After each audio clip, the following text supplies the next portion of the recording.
materials and geology. Okay, so the aim of today's lecture is for us to be able to go through masonry, and the most important thing is for you to be able to understand the different types of masonry that are available for us to use in the construction industry, what the differences between them are, and what are the advantages and disadvantages of them. Okay, so to start off with, it's always good to define exactly what masonry is. So masonry is defined as a building or a structure that is made from individual units that are laid or bound together by mortar. Okay, and the term masonry actually refers to the unit themselves. Okay, if we look at most of the domestic properties that we have within the UK, most of these are built using masonry units, and some of them even have a cavity wall. But it doesn't necessarily mean that masonry can only be used in domestic properties. There are also non-domestic buildings, so industrial buildings, that can use masonry in their construction. So the advantages of masonry. So the advantages masonry has is that it has really good fire protection. The reason it has really good fire protection is mainly because of the thermal properties of the material, and the thermal properties of the material then have also an impact in terms of the energy efficiency of the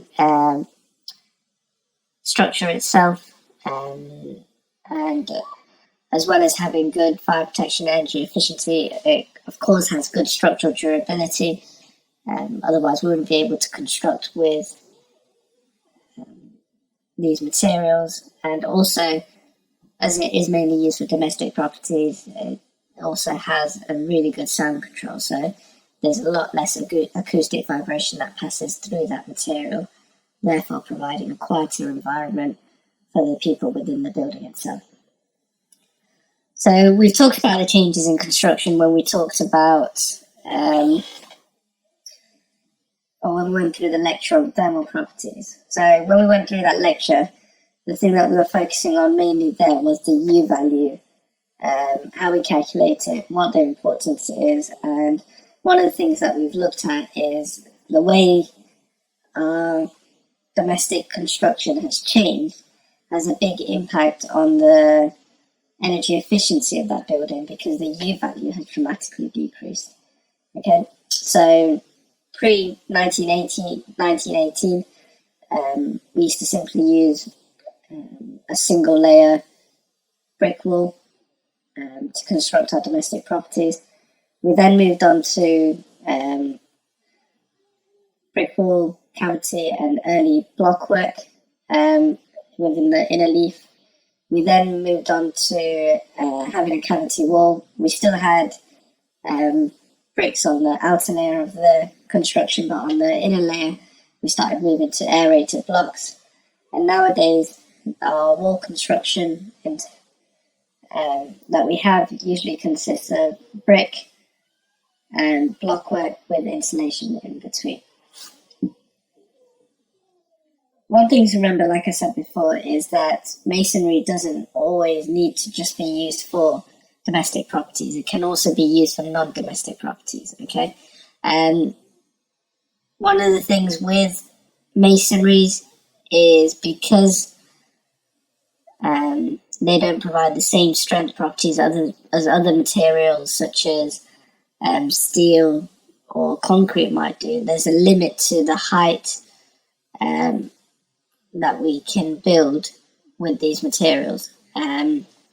So sometimes if you look at the structures, like you can see the one that's provided to you in the second image, the load that's distributed isn't necessarily distributed through the masonry itself. It might be through the steel frame that's within the building.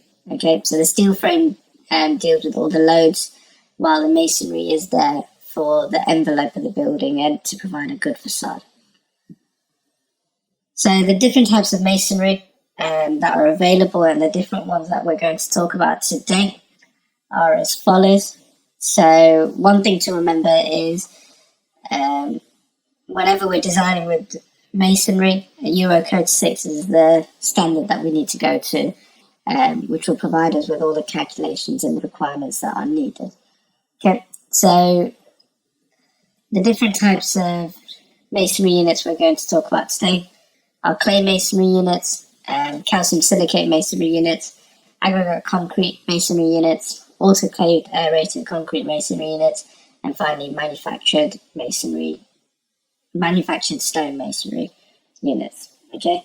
Once again, what I provided you here is with the Eurocodes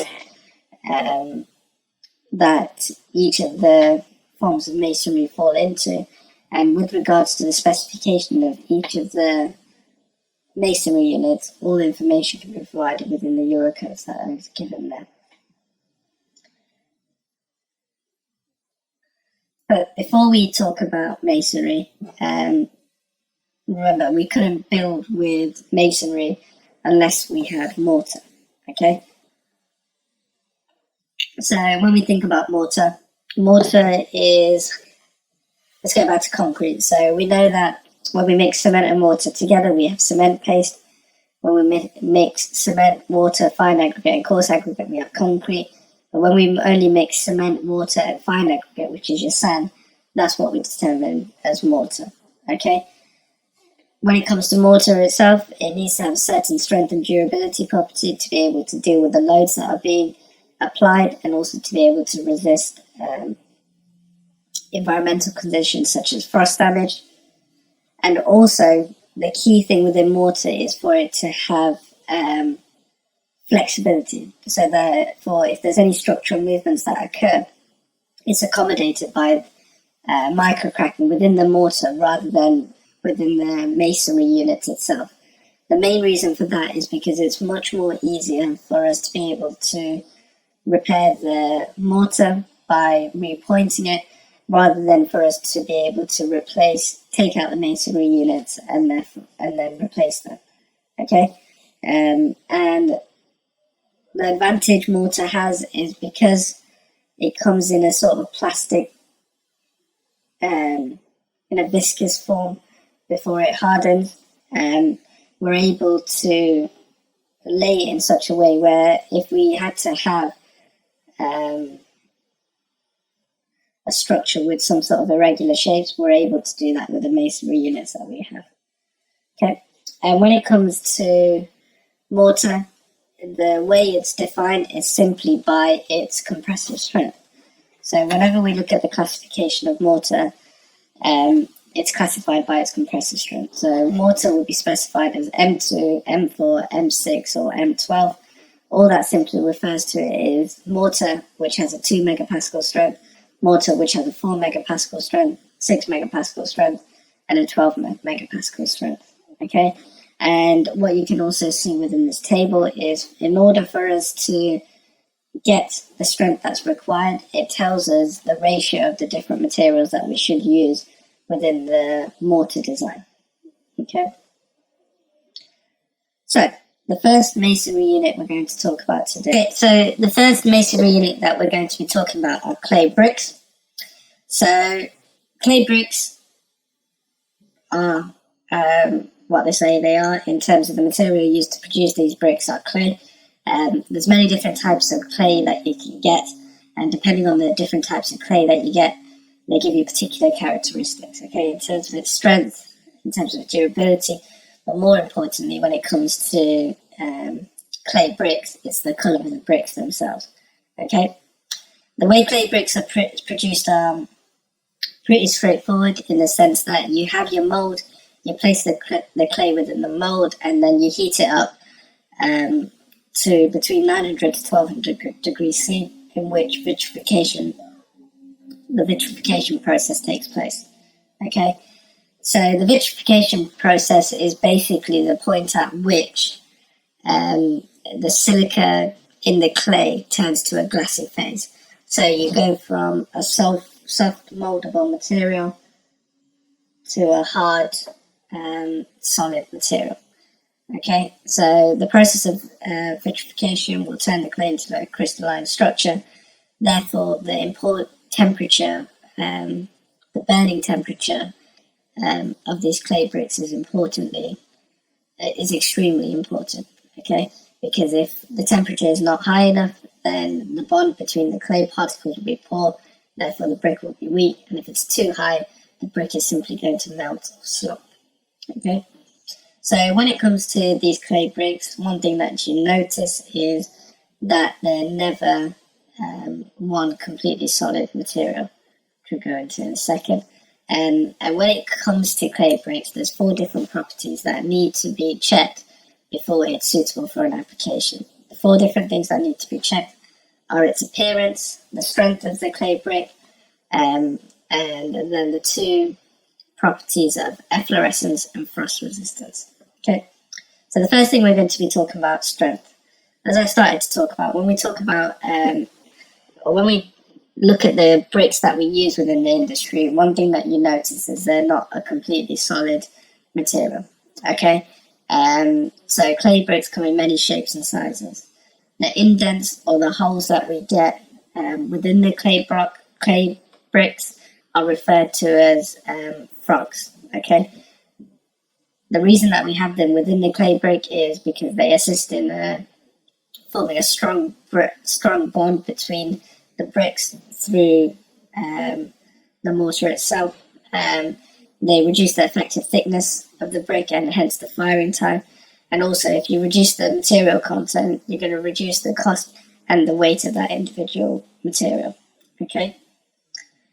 And when it comes to the percentage of indents that you have within your masonry unit itself, so remember, we're also going to talk about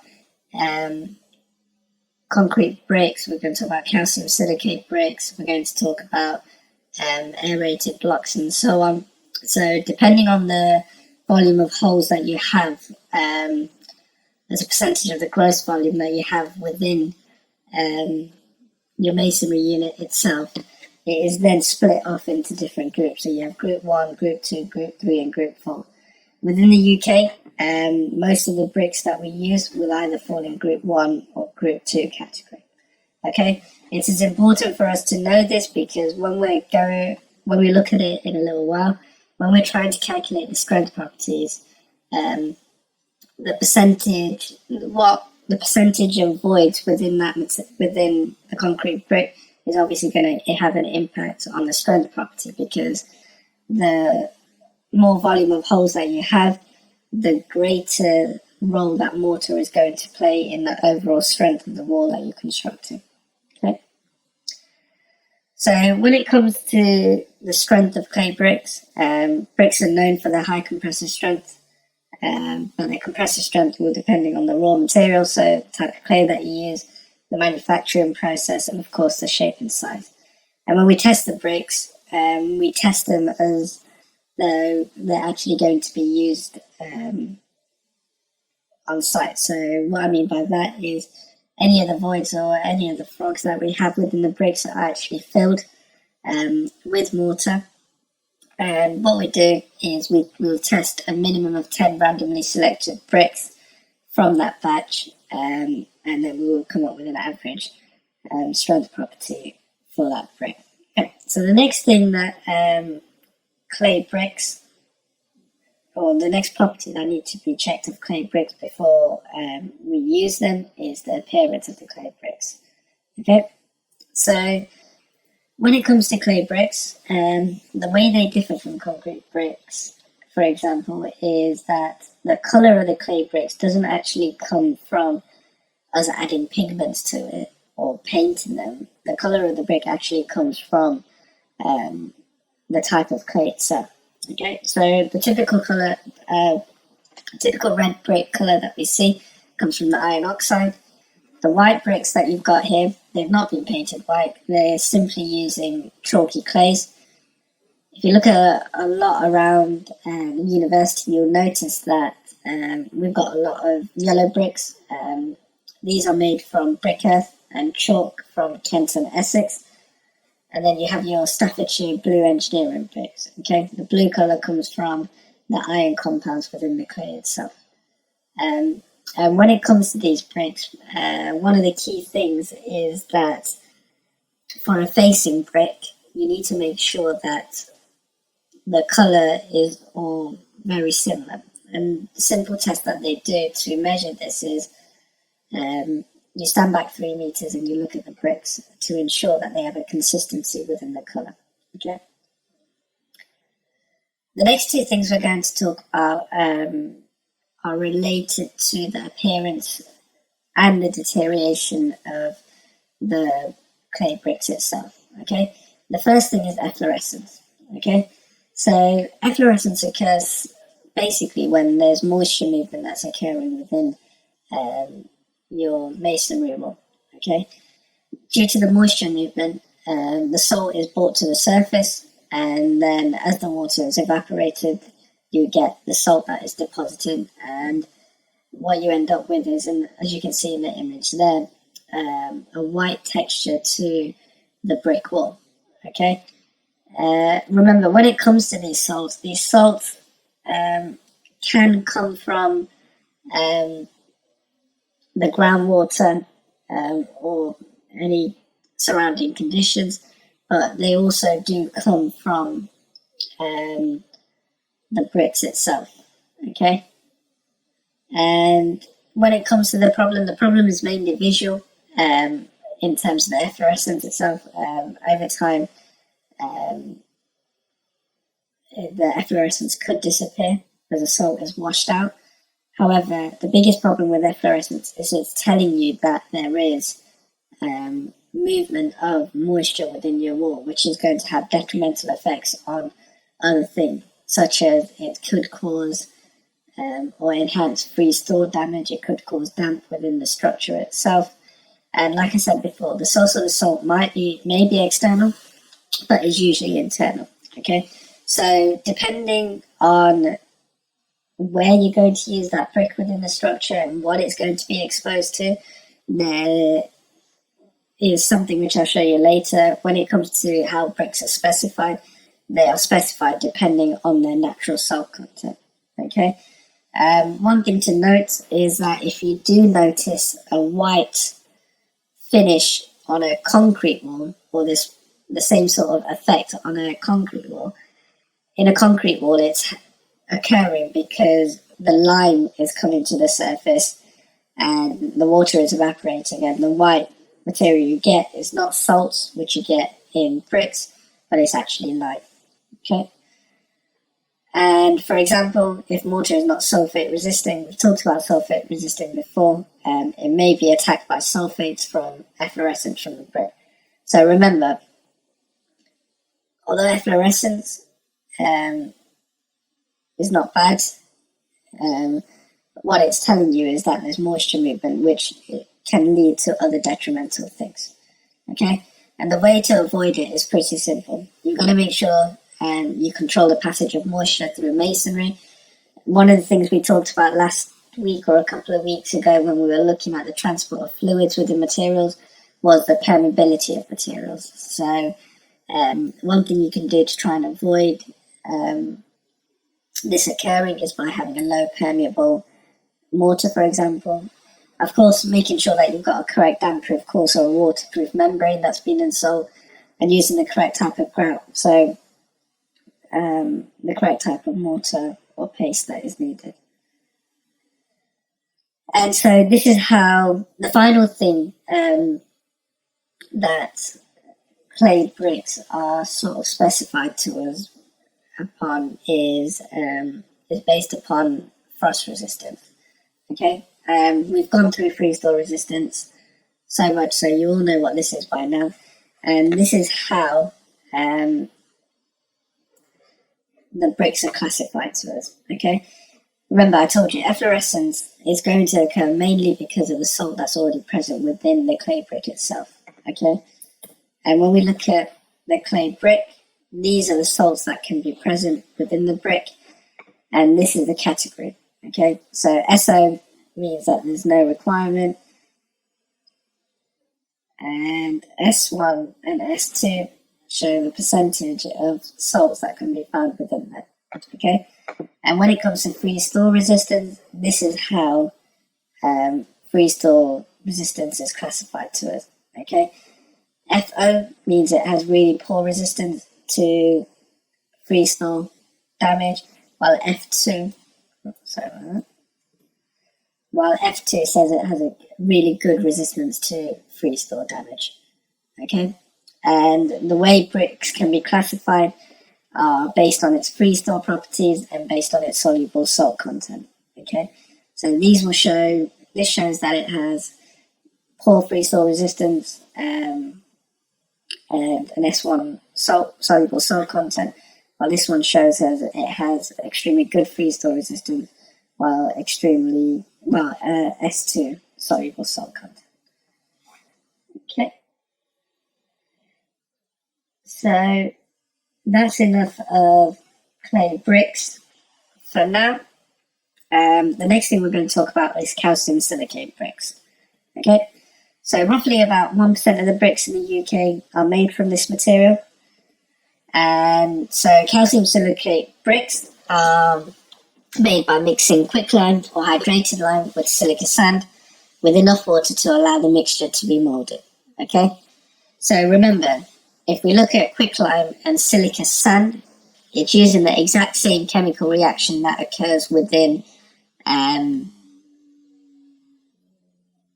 between cement and water to produce the hardened products. Okay, so remember, the two main chemical properties within cement that produce the hydration products that provide us with the strength properties are calcium oxide and silica. Calcium oxide is basically lime and silica is silica. So they're using the exact same chemical properties and water to be able to provide hardened products. Okay, one of the ways that this material varies from the traditional materials that we use is the way that it's cured. Okay, so once we mix these materials together and it's molded, it is pressed into mold and then it's cured in a high pressure autoclave, which is basically like a high pressure steam room for a few hours. Okay, this allows for there to be a good hydration process and for all the hydration products to be produced in a controlled environment. Okay, when it comes to these bricks, they're comparable in terms of weight to a clay brick and don't have a soluble salt content, therefore you're not prone to efflorescence. But remember, because there's lime within there, you could still get that white surface due to the movement of lime within that material. Okay, one of the advantages that this material has that it's not fired, so therefore it's more energy efficient. They're molded as a cementitious mixture and therefore allowed to harden as much as concrete. And the mix is normally very dry and under considerable pressure. This results in bricks which are very smooth and accurate, and the bricks are supplied in blue, pinks, and yellows. So when it comes to the color of these bricks, the reason we would use these bricks is if we wanted an unusual color to the structure that we were building. Okay, because the advantage that this material has and concrete bricks have is that you're able to put pigment into these units, therefore be able to modify their color. The color isn't as strong as it is for your clay bricks because it's obviously not a natural product that is being produced. Okay, so what are the advantages of calcium silicate bricks? They're very moldable and shapeable due to the nature of the ingredients. They accept color pigment very well. Old bricks can be crushed and recycled, just like with recycled concrete. With these bricks, we can crush them and use them for the sub-base within our road construction, for example. They're durable and can stand weather for many years. However, the disadvantages are they shrink due to the nature of its ingredients. The material used to create this type of brick is slightly more expensive. And so that's it with calcium silicate bricks, really. The next thing is concrete bricks. Okay, so around 4% of the UK bricks are made from concrete. Okay, the difference between there's a couple of differences between concrete bricks and the concrete that you've got used to. Okay, so when it comes to normal concrete, one of the biggest differences between concrete bricks and normal concrete is first the aggregate size. When we look at aggregates that we use within normal concrete, we've talked about 10 mil, 20 mil aggregate that's being used. When it comes to these concrete bricks, you'd be surprised to use anything bigger than 5 mil as your maximum aggregate size. So it's a lot more fine material that's being used. The second thing is the water to cement ratio. The water to cement ratio is extremely low within concrete bricks. The water to cement ratio is around 0.15. Okay, remember for normal concrete it's around 0.4, 0.5, or it can be within that range and vary a little bit. So it's an extremely dry mix. The best way I can describe concrete bricks, once water has actually been added to it, it's like holding wet sand. Okay, and in order to produce these concrete bricks, because they're such a dry material, they have to be compacted and vibrated at the same time. So you can see in that image there with normal concrete on the left hand side, all we simply do is once the concrete is poured, we will vibrate it to get rid of any air voids within there. Okay. With concrete bricks, we use a machine like you see on the right hand side. In this machine, the machine will get the material into the mold, and then it will compact and vibrate it simultaneously to get it into the shape that's required. Okay, and if you look at concrete bricks, it's made from solid concrete, and when we look at these bricks, the main location that you will see them is within our driveways, within our roads, within our pavements, and one of the advantages that they have, again, is that we're able to add color pigment to it, so we're able to change the color of the concrete brick. However, this is the big difference between concrete bricks and clay bricks. Okay, in the first row, it tells you the difference between the manufacturing process of the two. Okay, the advantage concrete bricks has is that the manufacturing time is nowhere near as long as it is for, or what it potentially could be for clay bricks. Okay, however, the reason that we use clay bricks a lot more is because of what you can see in the third row that's there. Okay, so clay bricks have a much lower water absorption rate, much greater strength, heat resistance, weather better, and also hold their color better. Okay, although yes, the top three things are really good: water absorption, higher strength, and higher heat resistance.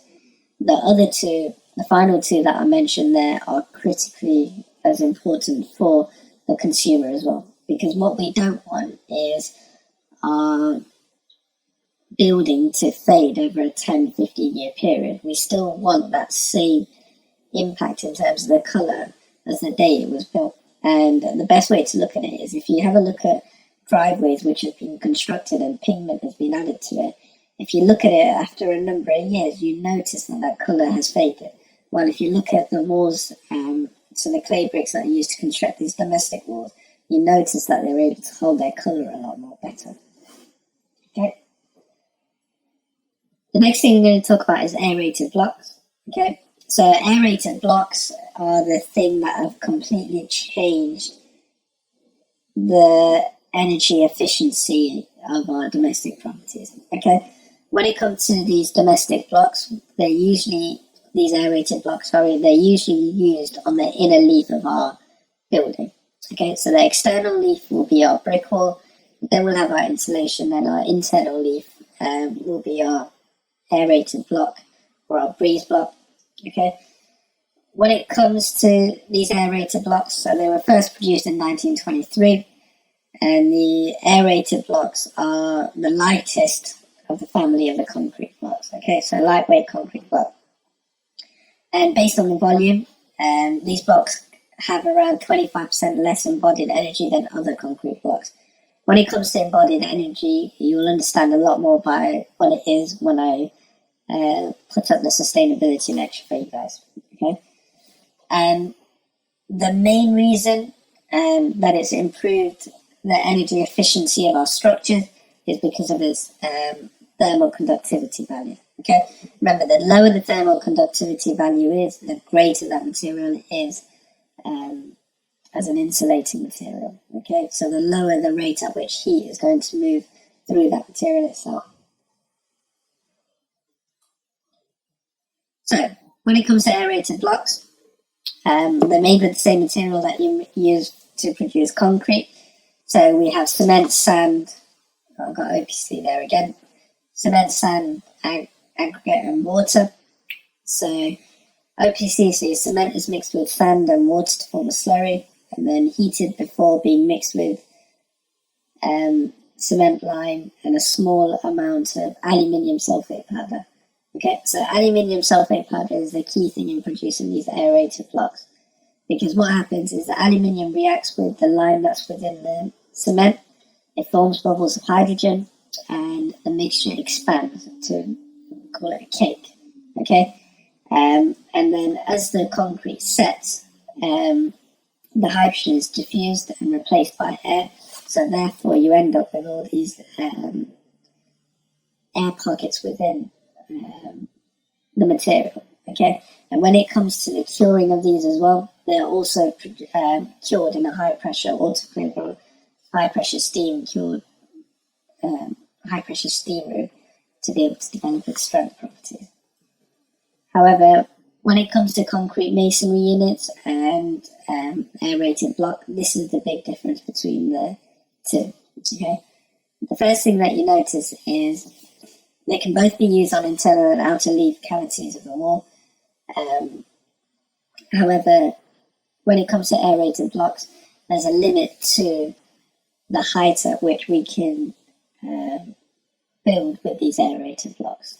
Okay, the concrete masonry blocks we're able to build over 3 stories high, but the biggest reason for that is because of the compressive strength of the materials. Okay, so if we look at aerated blocks, we notice that they have a compressive strength ranging from about 2.9 to 8.7, while the mean compressive strength of concrete masonry units between 7.3 to about 10.5 megapascals. Okay, the main reason that we use aerated blocks, once again, is simply because of its thermal conductivity value. It has an extremely low thermal conductivity value. Concrete itself is actually really, really good in terms of its thermal properties, but aerated blocks goes that even further. So what you can notice there is that the concrete masonry units, which are produced with the typical mixture of concrete and curing, they have a thermal conductivity of around 1.1, 1.2, while the aerated blocks have a thermal conductivity ranging from 0.09 to 0.19. Okay, the relationship that you can simply see from there is as the compressive strength of the aerated block increases, so does the thermal conductivity. Okay, so in order to provide the most sustainable building you can, you need to really understand the actual strength that you need to achieve from that construction. Because by being able to move to an aerated block which has lower strength properties, you're able to get much greater, a much lower thermal conductivity value also, which will allow it to be much more energy efficient.